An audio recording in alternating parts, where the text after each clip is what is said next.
Assalamualaikum warahmatullahi wabarakatuh.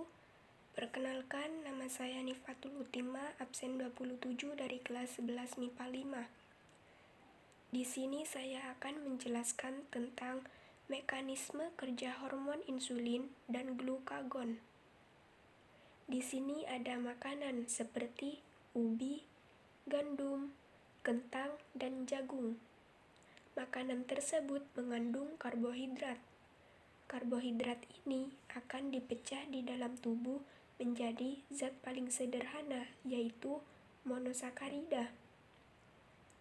Monosakarida ini dibagi menjadi dua, yaitu fruktosa yang akan diproses di hati dan glukosa yang nantinya masuk ke dalam aliran darah. Glukosa di sini akan menjadi bahan utama dari respirasi seluler. Dari tahap pertama yaitu glikolisis. Dari setiap satu molekulnya akan menjadi 2 asam pirufat. Nah, kemudian setiap asam pirufat nantinya akan mengalami dekarboksilasi oksidatif dan bereaksi dengan koenzim A. Dan hasilnya akan menjadi asetil koenzim A. Asetil koenzim A akan masuk ke dalam siklus asam sitrat. Dan inilah tahap terakhirnya, yaitu fosforilasi oksidatif.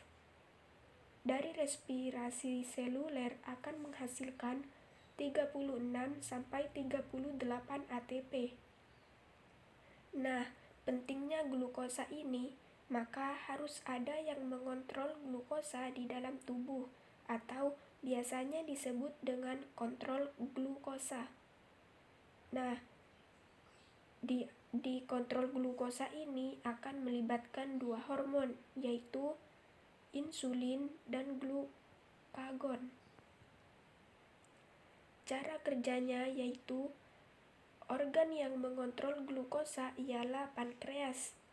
Di dalam pankreas ini terdapat gugusan sel endokrin. Di dalamnya terdapat sel alfa yang membuat glukagon dan sel beta yang membuat insulin. Keduanya akan berperan menurunkan ataupun menaikkan glukosa pada keadaan ideal. Proses yang pertama, jika kadar glukosa turun, maka sel alfa ini akan melepaskan glukagon ke cairan interstisial ini. Nah, cairan interstisial ini adalah cairan yang berada di luar sel, kemudian sel-sel idea akan memecah glukagon yang disimpan di hati. Jika ada kadar gula yang turun, cadangan glukosa yang ada di hati akan diubah menjadi glukosa dan masuk ke aliran darah, sehingga kadar glukosa yang turun akan kembali naik. Nah, jika kadar glukosa darahnya naik, maka sel betanya yang di pankreas ini akan melepaskan hormon insulin ke cairan interstisial yang masuk ke aliran darah. Sehingga hormon insulin pada aliran darah akan mempengaruhi 2 hal berikut, yaitu di hati akan terjadi pengambilan glukosa dari darah dan menyimpan dalam bentuk glikogen.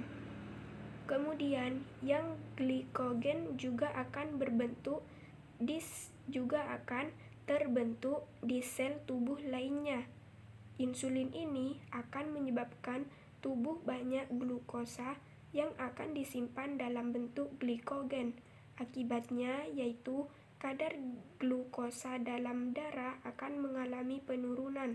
Jika telah mencapai idealnya, maka sekresi hormon insulin akan dihentikan hingga kadar gula ideal. Sekian dari saya, kurang lebihnya mohon maaf. Wassalamualaikum warahmatullahi wabarakatuh.